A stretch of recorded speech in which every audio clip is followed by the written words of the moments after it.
جماعت کے بارے میں سوال پوچھا ہے کہ جماعت کے ساتھ نماز پڑھنے والے جو صف کے واجبات ہیں وہ کتنے واجبات ہیں؟ صف کے 3 واجبات ہیں، جو تسویہ کا معنی کیا ہے؟ سیدھی صفیں بنانا، اتمام یعنی صف کو کونے تک مکمل کرنا، اور اتصال درمیان میں خلا نہ ہونا۔ یہ 3 واجب ہیں نماز کے صفوں کے۔ میں ہر ایک کی وضاحت کر دیتا ہوں۔ صفیں سیدھی ہونی چاہیے۔ نبی کریم صلی اللہ علیہ وآلہ وسلم صحابہ کرام علیہ رضوان کی صفوں کو ترتیب دیتے رہے، حتیٰ کہ سینے پر ہاتھ لگا کر آپ نے صفوں کو مکمل کیا، ایک کونے سے دوسرے کونے تک ساری۔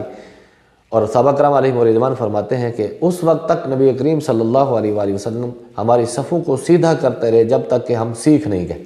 جب سیکھ گئے کہ صفیں ہم ایسے سیدھی کرتے ہیں، پھر آپ نے اس طرح کا صفیں چل کر آپ سینے پر ہاتھ رکھ کر سیدھے کرنے سے آپ اس وقت تک سیدھے کرتے رہے۔ پھر جب ہم سیکھ گئے تو پھر فرما دیتے کہ صفیں سیدھی کر لو، تو جیسے ہی حکم ہوتا صفیں سیدھی کرنے کا تو فوراً صفیں سیدھی کر لی جاتی، کیونکہ صحابہ کرام اس وقت تک سیکھ چکے تھے۔ اب یہی ہمارے لیے حکم ہے کہ جب جماعت کھڑی ہو تو تسویۃ الصفوف، صفوں کو سیدھا کرنے کا جب حکم آئے تو فوری طور پر اپنے دائیں بائیں کندھوں کو دیکھ کر اپنے صفوں کو سیدھا کر لیں۔ یہ بھی واجب ہے، صف کو سیدھا رکھنا بھی واجب ہے، اور اتمام یعنی صف کو مکمل کرنا بھی واجب ہے۔ اب ایک صف نماز جماعت ہو رہی ہے، کچھ لوگ امام کی پہلی صف کے اندر کھڑے ہیں امام کے پیچھے، تو کونے کے اندر جگہ موجود ہے، یا اس کونے میں جگہ موجود ہے، یا درمیان میں کہیں جگہ موجود ہے، تو اس وقت تک جب تک کہ وہ خلا پر نہ ہو جائے پچھلی صف شروع کرنا جائز نہیں ہے۔ یہ واجب ہے، پہلی صف کو مکمل کرنا واجب ہے۔ اور اس کے بارے میں نبی کریم صلی اللہ علیہ وآلہ وسلم کی فرامین احادیث پاک موجود ہے، خلا کو پر کرنے کے بارے میں، اتمام کے بارے میں، کیونکہ اتمام اور اتصال دونوں ایک ساتھ اس کا بیان ہو جائے گا۔ اتصال کا مطلب ہے کہ کندھے کے ساتھ کندھا ملا ہوا، ایک کندھا پھر دوسرا پھر تیسرا، ایسے درمیان میں کوئی خلا نہ ہو، کیونکہ جس صف کے اندر خلا ہوتا ہے تو اس کے بارے میں حدیث پاک میں یہ فرمایا گیا کہ شیطان صفوں میں سے جب اذان ہوتی ہے تو بھاگ جاتا ہے، پھر واپس آ جاتا ہے، نمازیوں کے وسوسے ڈالتا ہے کہ یہ کام نہ کرو، ابھی بہت ٹائم پڑا ہے، ابھی تو 5 منٹ پڑے ہیں، ابھی 10 منٹ پڑے ہیں، ابھی بس وضو کر لے گا۔ جب وہ بالکل جماعت کا عین ٹائم ہو جاتا ہے تو پھر وہ نمازی بھاگتا ہے، وہ کہتے ہیں نہیں ابھی بھی ٹائم ہے، ابھی آخری رکعت میں مل جائے گا۔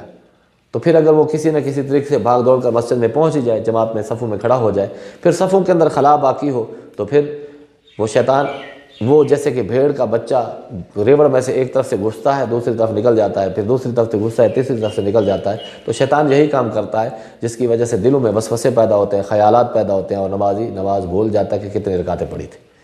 اس لیے اتصال صفوں بھی ضروری ہے اور اتمام بھی ضروری ہے۔ جب تک کہ کونے تک ایک جگہ کے شخص کی بھی کھڑے ہونے کی جگہ پڑی ہے تو اس کے لیے پیچھے نماز شروع کرنا مکروہ تحریمی ہوگا، اس صف کو مکمل کرنا ضروری ہے۔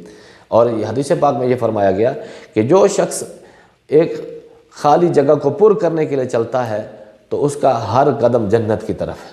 اور یوں بھی فرمایا گیا کہ اگر کوئی شخص صف کے درمیان میں کوئی خالی جگہ پڑی ہے تو پیچھے لوگوں نے جماعت کھڑی کر دی تو اس کی گردن کے اوپر پاؤں رکھ کے اس جگہ کو جا کر پر کر دے، اور فرمایا کہ اس کا یہ ہر قدم جنت کی طرف ہے۔ اس لیے اس چیز کا خاص اہتمام کرنا چاہیے، صفیں سیدھی ہوں۔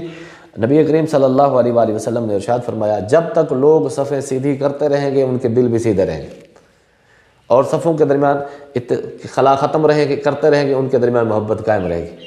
اور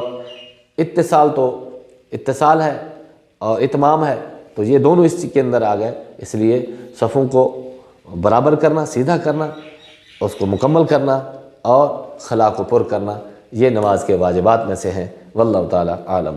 آپ دیکھ رہے ہیں المسائل ٹی وی یوٹیوب چینل۔